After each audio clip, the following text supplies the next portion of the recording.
நண்பர்கள் அனைவருக்கும் வணக்கம். India Bangladesh second test.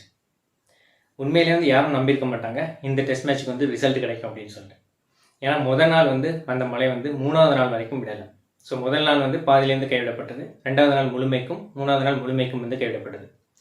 So மூணாவது நாள் ஈவினிங் உலகத்திலே இருக்க கிரேட் கிரிக்கெட் எக்ஸ்பர்ட்ஸ் கிட்ட கேட்டிருந்தோம் அப்படின்னா அவங்க எல்லாருமே சொல்லியிருப்பாங்க இந்த மேட்ச் ட்ராவில் தான் முடியும், கண்டிப்பாக இதுக்கு ரிசல்ட் கிடைக்காது அப்படின்ற மாதிரி தான் சொல்லியிருப்பாங்க. ஆனால் இந்த மேட்ச்சுக்கு ரிசல்ட் கிடச்சிருக்கு, அதுவும் இந்தியாவுக்கு ஃபேவராக கிடச்சிருக்கு. ஸோ இந்த மேட்ச்சில் எப்படி இந்தியாவுக்கு ஃபேவராக ரிசல்ட் கிடச்சிது, ஸோ இதில் என்னென்ன மாதிரி ஸ்டெப்ஸ் எடுத்தாங்க அப்படின்றத பற்றிலாம் தெரிஞ்சுக்க இந்த வீடியோ ஃபுல்லாக பாருங்கள். இந்த மேட்ச்சில் முழுமையாக ஒரு முடிவு கிடைக்கிறதுக்கு ரோஹித்தோட டிஃப்ரெண்ட் அப்ரோச் தான் காரணம் அப்படின்னே சொல்லலாம். ஏன்னா ஃபர்ஸ்ட் இன்னிங்ஸில் பங்களாதேஷ் அணி 233 ரன்களுக்கு ஆல் அவுட் ஆயிடுது. ஸோ அப்போ செகண்ட் பேட்டிங் பிடிக்க இந்திய அணி கிளம்பிறாங்க. ஸோ யூஸ்வலாக இந்த மாதிரி ஃபோர்த் டேயில் செகண்ட் பேட்டிங் கிளம்பிறாங்க ஒரு அணி வந்துச்சு அப்படின்னா அந்த மேட்ச் கண்டிப்பாக ட்ராவில் தான் முடியும். அப்படி தான் நம்ம வரலாறு பார்த்துட்ருக்கோம். ஆனால் இந்த மேட்ச்சில் கண்டிப்பாக ரிசல்ட் கிடைச்சாகணும் அப்படின்னு முடிவு பண்ண ரோஹித் ஒரு டிஃப்ரெண்ட் அப்ரோச் எடுக்கிறாரு. அது என்ன அப்ரோச்னா இறங்கி அதிரடி ஆடுறது. என்ன இங்கிலாந்துலாம் பேஸ்பால் டெஸ்ட் அப்படின்ற மாதிரி சொல்கிறாங்க, இந்தியாவோட அப்ரோச்சே வேறு அப்படின்ற மாதிரி ஆடிருந்தாங்க. ஸோ 2.6 ஓவரில் 50 ரன்ஸ் கிராஸ் பண்ணாங்க. அதாவது ஒரு டெஸ்ட் மேட்ச்சு, இது T20 மேட்ச் கிடையாது, ஒரு ஒன் டே மேட்ச் கிடையாது, இது ஒரு டெஸ்ட் மேட்ச். டெஸ்ட் மேட்ச்சில் 50 ரன்ஸ் அடிக்கிறதுக்குலாம் 10 ஓவருக்கு மேலே ஆகும். சம்டைம்ஸில் மெனி டைம்ஸ் 10 ஓவருக்கு மேலே ஆகும். ஆனால் 3 ஓவர்லேயே 50 ரன்கள். 50 ரன்களும் சாதனை, 100 ரன்களும் சாதனை, 150 ரன்களும் சாதனை, 200 ரன்களும் சாதனை, 250 ரன்களும் சாதனை. ஸோ இப்படி 5 50யுமே குறைந்த பால்கள் அடித்து ஒரு உலக சாதனை பண்ணியிருக்காங்க. அந்த அளவுக்கு ஒரு டிஃப்ரெண்ட்டான அப்ரோச்னு சொல்லணும். ஏன்னா இப்படி ஒரு அப்ரோச் எடுக்க போய் தான் இந்திய அணி இந்த மேட்ச்சில் வின் பண்ணியிருக்கு. ஸோ இதுலேயே ஸ்லோவாக ஆடி இருந்தாங்க அப்படின்னா இந்த மேட்ச்சில் எப்படி இருந்தாலும் ஒரு ரிசல்ட் கிடச்சிருக்காது. இந்திய அணி கட்டையை போட்டிருப்பாங்க. ஸோ ஸ்லோவாக ஆடி இருப்பாங்க. ஸ்லோவாக ஆடி இருக்கும்போது விக்கெட் நிறைய விழுந்திருக்காது. ஸோ ஒரு பேட்ஸ்மேன் ஃபேவராக ஆடி இருந்தாங்க அப்படின்னா விக்கெட் விழுந்திருக்காது. ஸோ இந்த மேட்ச்சுக்கு ரிசல்ட்டும் கிடச்சிருக்காது. ஸோ அதிரடி ஆட ஆரம்பித்ததுனால விக்கெட்ஸ் நிறைய விழுந்தது. குறிப்பாக KL ராகுலை பற்றி சொல்லணும். அவர் T20லே டெஸ்ட் இன்னிங்ஸ் ஆடுவார். இந்த மேட்ச்ல டெஸ்ட்ல T20 இன்னிங்ஸ் ஆடி இருக்காரு. அந்த அளவுக்கு ஒரு சிறப்பான இன்னிங்ஸ் இந்தியா விளையாண்டுருக்கு அப்படின்னு சொல்லணும். SSV ஜெய்ஸ்வால் அவர் 72 ரன்ஸ் அடிச்சாரு. KL ராகுல் 68 ரன் அடிச்சாரு. அதுவும் 158 ஸ்ட்ரைக் ரேட்ல.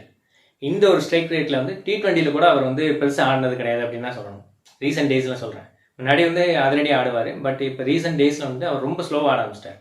அந்த மாதிரி ஆடி 285 ரன்களுக்கு 9 விக்கெட். அப்போ துணிஞ்சு டிக்ளேர் பண்றாங்க.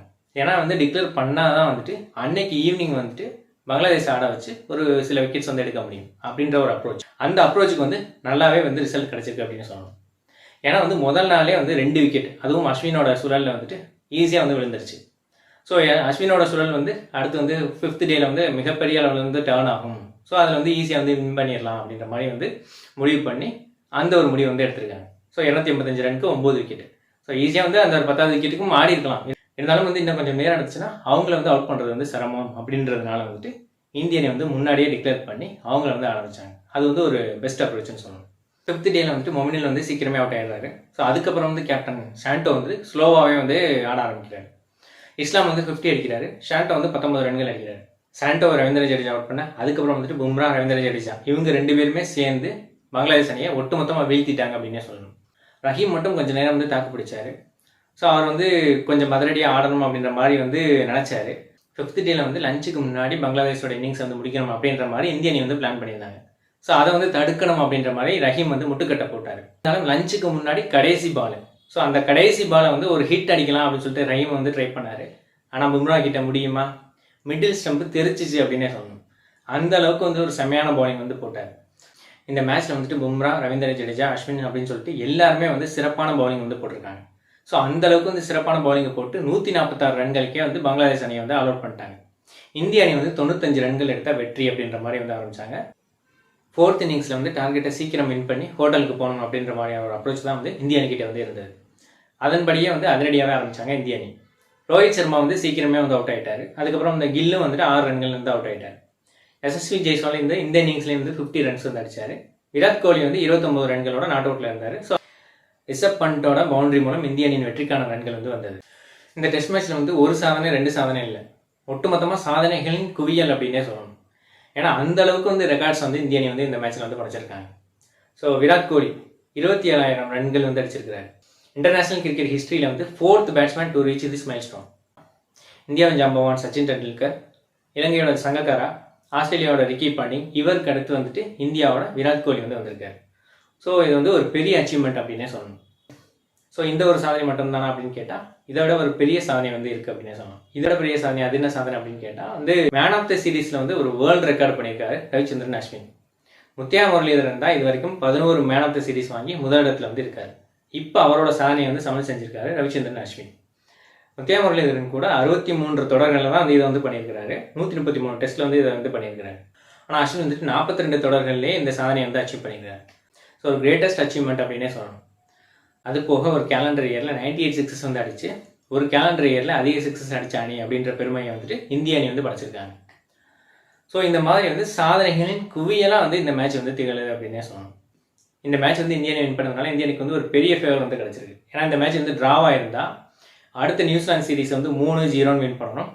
ஆஸ்திரேலியா சீரீஸ் வந்து மினிமம் வந்து 2 மேட்சாவது வின் பண்ணி ஆகணும் அப்படின்ற ஒரு லெவலில் தான் வந்து இந்திய அணி வந்து இருந்தது. ஆனால் இப்போ இந்த மேட்ச் வின் பண்ணதுனால நியூசிலாந்து சீரீஸ் வந்து ஒரு 2, அதே மாதிரி வந்து ஆஸ்திரேலியன் சீரீஸில் வந்து ஒரு 2 அப்படின்ற மாதிரி வின் பண்ணால் போதும். ஏன்னா ஒரு 4 டெஸ்ட் வின் பண்ணால் ஷுவராக இந்திய அணி வந்து ஃபைனலுக்கு போகும். 3 டெஸ்ட்டுகள் வின் பண்ணால் 90% போகிறதுக்கான வாய்ப்புகள் வந்து இருக்குது.